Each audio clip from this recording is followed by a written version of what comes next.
예수님을 믿는 그리스도인이 누구인지, 예수님을 믿는 사람이라고 하면 적어도 내가 누구인지는 알아야 합니다. 예수 믿는 내가 누구인지 로마서 8장 9절에 이렇게 기록을 합니다. 만일 너희 속에 하나님의 영이 거하시면 너희가 육신에 있지 아니하고 영에 있나니 누구든지 그리스도의 영이 없으면 그리스도의 사람이 아니라. 하반절 말씀을 주목하여 보십시오. 누구든지 그리스도의 영, 성령님을 가리키는 것입니다. 성령께서 그 속에 계시지 않으면 그리스도의 사람이 아니라. 바꿔서 말씀을 드린다면 그 속에 성령께서 계신 자만이 그리스도인입니다. 예수 믿는 그리스도인이 누구냐? 이렇게 물었을 때에 우리는 이렇게 저렇게 말을 할 수가 있을 것입니다. 그 말들 중에서도 반드시 기억해야 되는 중요한 것은 따라합니다. 그리스도인은 그 속에 성령이 계신 자이다. 누가 계시다고요? 성령께서 그 속에 계시면 그리스도인이고, 그렇지 않으면 그리스도인이 아닙니다. 종교 행위를 열심히 하고 심지어 신비한 은사를 체험하고 나름대로 재능을 가지고 교회 안에서 많은 수고를 한다고 할지라도 그 속에 성령께서 계시지 않으면 그리스도인은 아닙니다.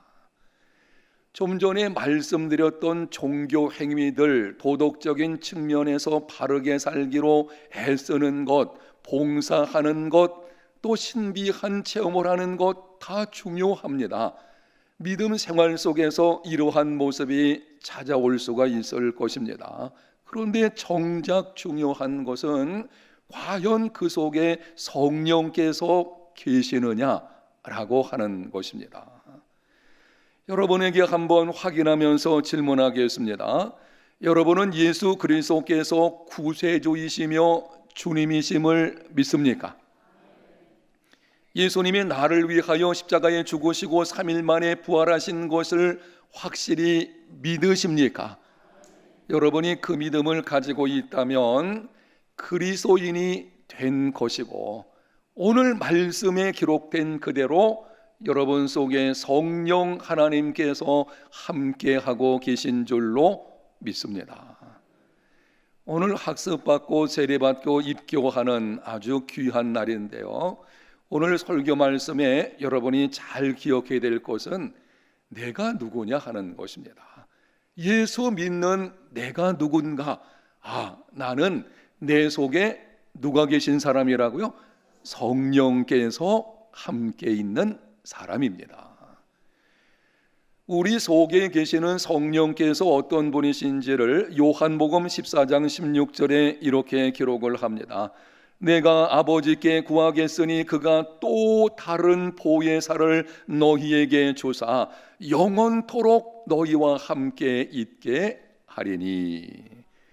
예수님께서 성령님을 보내시겠다고 약속을 하시면서 성령께서 어떤 분이신지를 이렇게 말씀을 합니다.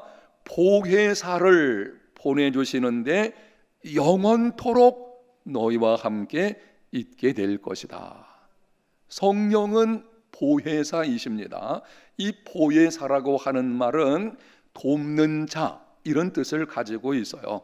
이런저런 뜻을 여러분이 다 잊어버려도 그냥 단순하게 돕는 자, 우리를 돕기 위해서 오신 분이십니다. 그런데 중요한 것은 그분은 영원토록 떠나지 않으시는 분이십니다.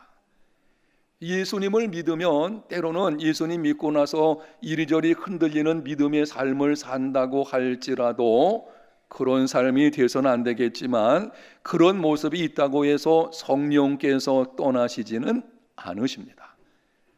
예수 믿는 그리스도인은 성령이 그 안에 계신 자인데, 그 성령께서는 영원토록 떠나지 않고 우리를 도우시는 분이십니다. 아멘. 성령께서 우리를 제일 먼저 도우시는 것은 예수 그리스도께서 누구신지를 알게 함으로 예수님을 믿어 구원받게 하시는 것입니다. 내가 예수님이 믿어지는 것, 그분이 구세주와 주님으로 믿어지는 것, 이게 성령께서 우리 안에서 하시는 것이거든요. 바로 이 성령께서 제일 먼저 도우시는 것은 예수님을 믿는 믿음의 사람이 되게 하시고, 그리고 그 다음에는 성령께서 예수 그리스도의 구원 사역에 비롯되어지는 은혜와 축복들이 우리 경험 속에 녹아들게 하십니다. 예수님을 믿는 믿음을 주실 뿐만이 아니고 예수님 믿고 나서는 그 안에 주어지는 하나님의 축복의 약속들이 있어요. 그 약속들이 나의 것이 되도록 도우시는 분이 바로 성령이십니다. 예수 그리스도에 관련된 것, 그리고 성경에 기록된 약속들이 실제 우리 삶에 경험되도록, 한번 따라합니다. 경험되도록 그것을 도우시는 분이 성령이십니다. 그래서 성령을 기쁘시게 하는 삶을 살게 되면 영적 풍성한 삶이 이루어지게 됩니다. 그런데 바꾸어서 오늘 제목과 관련해서 들어보십시오. 성령께서 우리 안에 들어와 계시는데 성령을 근심하게 하면 성령님은 인격을 가지고 계신 분이십니다. 그래서 우리가 잘못된 걸음을 걸어가면은 근심하시게 됩니다. 우리가 성령을 근심하게 시키게 하면 그 놀라운 경험들을 잃어버리게 됩니다. 나를 향한 하나님에 대한 사랑의 느낌을 상실하게 됩니다. 확신도 사라지고 평안도 사라지게 됩니다. 버림받지는 않지만 영적 능력을 상실하게 됩니다. 마치 머리털 깎여버린 삼손, 여러분이 구약 성경에 기록된 이 삼손에 관한 거 아실 것입니다. 능력의 근원을 잃어버린 삼손, 아무런 힘이 없었죠. 예수 믿는 사람이 성령님을 근심하게 하면 찾아오는 현상이 바로 무기력함이에요. 영적 침체에 빠지게 되고 실패하는 그리스도인의 삶을 살아가는, 성령을 근심하는 것이 계속 이루어지게 되면 그리스도인이 패배감 속에 살게 됩니다. 여러분, 우리는 승리자로 부름받은 하나님의 백성들인 줄로 믿습니다. 성령님은 하나님이시거든요. 그분이 우리와 함께 하신다는 것은 우리는 이런 고백을 할 수 있어요. 내게 능력 주시는 자 안에서 내가 모든 것을 할 수 있느니라. 아멘. 왜냐하면 나는 연약하지만 그분은 강하시거든요. 나는 부족하지만 그분은 전능하신 분이시거든요. 그 하나님께서, 성령 하나님이 우리와 함께 하시고 우리를 도우시는데, 근데 문제는 성령을 근심하게 하면 성령께서 가만히 계시게 되고 이런 불행한 삶이 이루어지게 되는 것입니다. 성령을 근심하게 하는 것이 아니고 기쁘시게 하는 믿음의 삶이 다 되시기를 바랍니다. 오늘 여러분들에게 어느 때에 성령이 근심하시는지 몇 가지를 간략하게, 오늘 학습 세례식이기 때문에 길게 말씀을 드리지 않을 것입니다. 특별히 학습 세례 입교하시는 분들 이 말씀을 잘 들으셔서 성령을 기쁘시게 하는 삶이 되시기를 바랍니다. 먼저 본문 25절을 보겠습니다. 영상에 있는 말씀 같이 읽습니다. 그런즉 거짓을 버리고 각각 그 이웃과 더불어 참된 것을 말하라. 이는 우리가 서로 지체가 됨이라. 어느 때에 성령께서 근심하시는가? 너희가 무엇을 버리라고 합니까? 거짓을 버리라. 거짓말하는 것, 뒷말하는 것, 이 뒷말도 거짓말의 일종이에요. 그 다음에 중상모략하는 것, 거짓 행하는 것, 성령을 근심하게 하는 것입니다. 그래서 우리는 성령을 기쁘시게 하기 위해서는 이웃과 더불어서 참된 것을 말하는, 이제부터는 거짓말하는 것, 거짓 행위를 버리고 이웃과 더불어 참된 것을 말하는 성령님을 기쁘시게 하는 믿음의 삶이 되시기를 바랍니다. 두 번째는 26절과 27절에 이렇게 기록을 합니다. 분을 내어도 죄를 짓지 말며 해가 지도록 분을 품지 말고 마귀에게 틈을 주지 말라. 분을 내어도 하는 말은 분낼 수 있다는 거예요. 잘 믿는 사람도 분낼 수 있고요. 그리고 의로운 분노는 필요합니다. 예수님께서도 분노하신 적이 있었거든요. 성전에서 장사하는 사람들, 이방인의 구역에서 함으로 인해 가지고 이방인들이 하나님께 나와서 기도하는 지역을 그들이 찬탈해 버렸죠. 그래서 하나님께 나오는 길을 막히게 만드는, 그걸 보고 예수님이 분노하신 사건이 있는 것을 볼 수가 있습니다. 하여튼 분노는 할 수가 있습니다. 문제는 분을 낼 수가 있는데 여기 기록되어진 말씀, 해가 지도록 분을 어떻게 하지 말고 품지 말고, 분노를 그 다음 날까지 계속 품고 마음속에 차곡차곡 쌓아놓는 것, 성령을 근심하게 하는 것입니다. 마음속에 분노를 쌓아놓게 되면 마귀가 틈을 타게 되는 것이고, 결국은 그리스도인답지 못한, 거기서 온갖 많은 병폐들, 곤란한 일들이 일어날 수 있게 되어지는 것입니다.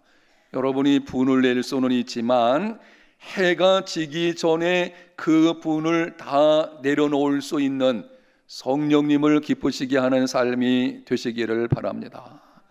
오늘 나오신 여러분 속에 혹시 그동안 분노를 쌓아놓고 오신 분들이 있을지 모르겠어요.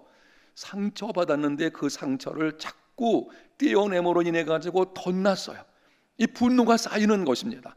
분노가 쌓이게 되면 결국에는 말씀을 들어도 은혜 받지 못해요. 그리고 삶이 변화되지 않습니다. 해가 지도록 분을 품지는 말아야 할 것입니다. 5월 가정의 달을 맞았는데요, 여러분들 가정에서 부부싸움을 할 수 있나요, 없나요? 네, 있겠죠. 여러분 가운데 나는 지금까지 10수년 이상 동안 한 번도 부부싸움 한 적이 없습니다. 저한테 오세요. 제가 특별상을 드리겠는데요.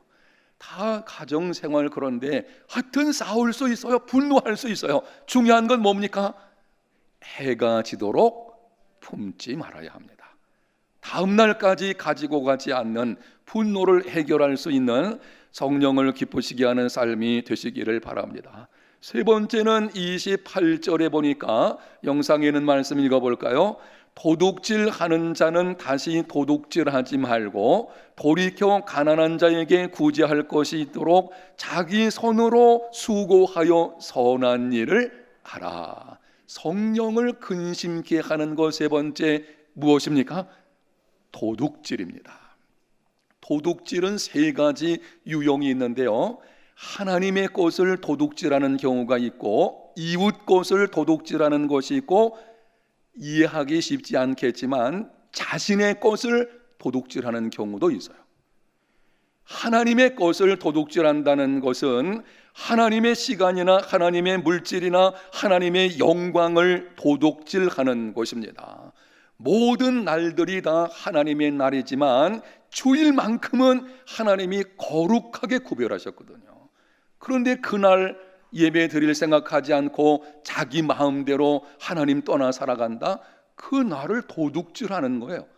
하나님께서 특별히 정한 날을 도둑질하는, 그래서 우리는 예배를 생명같이 여기는, 하여튼 주일 되면은 여러분들이 어떤 상황에서도 예배하는 삶이 되시기를 바랍니다. 모든 물질이 하나님의 것이지만 특별히 하나님께서는 11조를 구분하여서 말씀을 하시고 있죠. 그래서 이 11조를 떼어먹는 것도 성경적으로 보게 되면은 도둑질과 관련이 되어져 있습니다. 오늘 나오신 여러분들 가운데서 믿음이 좀 연약한 분들이 조금 거부감이 있으셔서 혹시 믿음의 시험을 당할까 봐 제가 강하게 말씀드리진 않지만은요, 11조는요 떼어먹으면 안 되는 것입니다. 하나님이 특별히 그걸 구분했거든요. 구분하신 이유가 있어요. 그걸 드리는 것은 다른 것이 아니라 모든 물질이 누구의 것? 하나님의 것임을 인정하는 믿음의 삶을 보여주는 아주 중요한 것이거든요. 그래서 그 믿음을 가지고 드려야 하는 것입니다. 어떤 경우에는 하나님의 영광을 도둑질하는 경우가 있어요. 우리를 통해서 하나님이 일을 행하시는 것이고, 그래서 마땅히 내가 이룬 잘한 것, 그러면은 누구에게 영광 돌려야 됩니까? 하나님께. 하나님이 나를 통해서 이루셨습니다. 하나님께 영광 돌려야 되는데 자기가 다 영광 받는 거예요. 자기가 주목받고 자기를 자랑하고 자기를 내세우고 이러다 보면 교만해지게 되고, 이게 하나님의 영광을 도둑질하는 것과 같은 것입니다. 이웃의 것을 도둑질하는 것도 있는데요, 부정직한 상거래를 하는 것, 돈을 빌리고 떼어먹는 것, 다른 사람의 물건을 훔쳐서 사용하는 것, 정당한 임금을 주지 않는 것, 직장에서 그날의 업무에 충실하지 못함으로 고용주에게 손해를 끼치는 것. 우리는 이럴 수 있어요. 대충 뭐 직장은 돈 벌러 다니는 것이니까 적당히 하고 하루 마무리하고 뭐 월급만 받으면 됐지. 그게 이웃 것을 도둑질하는 것과 관련이 되어져 있는데요, 우리는 내게 주어진 직장에서 월급을 받는다면 거기에 상당한 애씀과 노력이 있어야 돼요. 사실은 이런 거예요. 그리스도인은 직장 생활이 세상 사람들과 다릅니다. 세상 사람들은 적당히 시간 때울 수 있지만 그리스도인은 그렇지 않죠. 가장 중요한 것은 누가 그곳으로 보냈습니까? 하나님이 보내신 것이거든요. 그리고 하나님이 고용주로부터 월급을 받게 하시는 것이거든요. 그러니까 게으르면 안 됩니다. 그 일도 열심히 감당해야 되는 것입니다. 고리 대금업으로 치부하는 것, 부당한 뇌물을 받고 일을 굽게 하는 것, 모두 이웃의 것을 도적질하는 것입니다. 이렇게 하면 성령이 근심하십니다. 자신의 것을 도적질하는 것도 있는데요, 여러분 생각에 아니 내 것을 내가 쓰는데 무슨 도적질인가 이렇게 생각을 하고 있습니다. 그런데 정확하게 말씀을 드리면 그리스도인의 가치관은 이런 것입니다. 지금 내가 가지고 있는 모든 것이 누구의 것입니까? 하나님의 것입니다. 확인합니다. 여러분이 지금 소유하고 있는 건강, 재물, 명예 관련된 모든 것들이 다 하나님의 것임을 인정하십니까? 그렇다면 내게 주어진 것을 잘못 사용하게 되면 그게 내 것을 내가 도적질하는 일이 벌어지게 되는 것입니다. 예를 들면은 사치 낭비하는 것, 사치하는 것이나 낭비하는 것, 이게 내 것을, 하나님이 내게 주신 것을 내가 지금 도적질하는 거예요. 게으름을 피우는 것, 다른 사람을 위해서 마땅히 좀 나누어 주어야 하는 것을 내 욕심만을 위해서 사용하는 것, 다 이런 것들이 자신의 것을 도둑질하는 우를 범할 수 있게 되는 것입니다. 도적질은 하나님의 성령을 근심하게 하는 것입니다. 하나님을 기쁘시게 하는 믿음의 삶이 되시기를 바랍니다.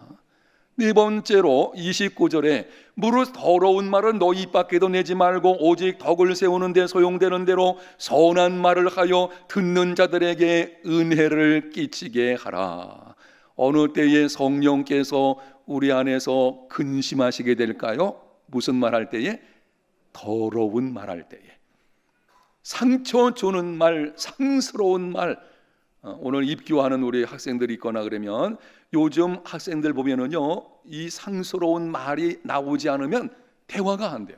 그냥 말끝마다 상시옷이에요. 아니 어떻게 그렇게 더러운 말들을 입에 달고 다니는지 모르겠어요. 그리스도인은 그래서는 안 될 것입니다. 여러분이 있는 일터라든지 사업장에서 이 상스러운 말들이 막 나가는 경우도 있는 것을 보게 됩니다. 일이 좀 험하고 하게 되면 나도 모르게 그런 말이 나가게 되죠. 그 성령을 근심하는 일이 그리스도인에게 일어나게 되는 것입니다. 우리는 그러한 잘못된 말, 더러운 말, 상처 주는 말, 상스러운 말, 음담패설, 다른 사람 웃긴다고 그런 종류의 말하는 것도 성령을 근심케 하는 것입니다. 인생에서 이렇게 되어져 있습니다. 맛을 내는 사람인지 맛을 내지 못하는 사람인지를 결정하는 것 중에 하나가 바로 요거예요. 여기 뭘까요? 이 말하는 거예요. 말을 잘하는 사람은요, 만나는 인생 됩니다. 말이 더러우면 더러운 인생 되는 것이고, 말이 상스러우면 상스러운 인생으로 나타나게 되는 것이고, 그 말하는 것이 다른 사람에게 상처 주는 말을 자주 한다면 그 사람은 결국에는 부정적인 사람이 되어지는 일이 일어나게 됩니다. 더러운 말은 입 밖에도 내지 말고 오직 덕을 세우는 데 소용되는 대로 선한 말을 하여서 듣는 자에게 은혜를 끼치게 하는 여러분이 다 되시기를 바랍니다. 마지막 5번째 32절 같이 한번 읽도록 하겠습니다. 서로 친절하게 하며 불쌍히 여기며 서로 용서하기를 하나님이 그리스도 안에서 너희를 용서하심과 같이 하라. 성령은 용서의 영입니다. 성령께서 우리 안에 들어오셔서 하는 일 중에 하나가 용서거든요. 그분의 역할은 용서하는 일이에요. 그래서 용서하지 않으면 성령께서 근심하십니다. 여러분의 인생을 힘들게 하거나 상처를 주었거나 지금도 마음속에 그 사람에 대해서 불쾌한 감정을 가진 것이 있다면 오늘 말씀을 들을 때에 하나님이 그리스도 안에서 나를 용서하신 것처럼 다 용서하는 삶이 되시기를 축복합니다. 이렇게 하십시오. 여러분에게 여러분 마음속에 미움이 있다면요, 내가 미워하는 그 사람 위해서 축복하며 기도하세요. 믿음 생활에서 아주 중요한 원리가 하나가 있는데요, 이 말씀을 한번 따라하겠습니다. 내가 누군가를 위해 축복하며 기도하면 결코 미워할 수 없다. 아멘. 미워할 수 없어요. 내가 그 사람 위해서 기도하면은요, 미워할 수 없어요. 그 사람과 관계가 소원했더라도 내가 예수 믿는 사람인데 어찌하나, 내가 그 사람 위해서 축복해야지. 그리고 한번 여러분이 그 사람 축복하면서 기도해 보세요. 그러면은 그 미움이 변해가지고 용서와 사랑의 마음이 되어질 것이고, 그러므로 성령을 기쁘시게 하는 믿음의 삶이 되시기를 바랍니다. 오늘 특별히 세례 받으시는 분들, 오늘 이 말씀 잘 기억하셔서 정말 성령을 기쁘시게 하는, 성령님을 근심하게 하지 않는 우리 모두 다 되시기를 예수님 이름으로 축복합니다. 하나님 아버지 감사합니다. 오늘 주신 말씀에 잘 순종하는 중에 성령님을 기쁘시게 하고 영적 풍성한 삶을 살아내는 믿음의 걸음들이 되게 하여 주시옵소서. 예수님 이름으로 기도합니다. 아멘.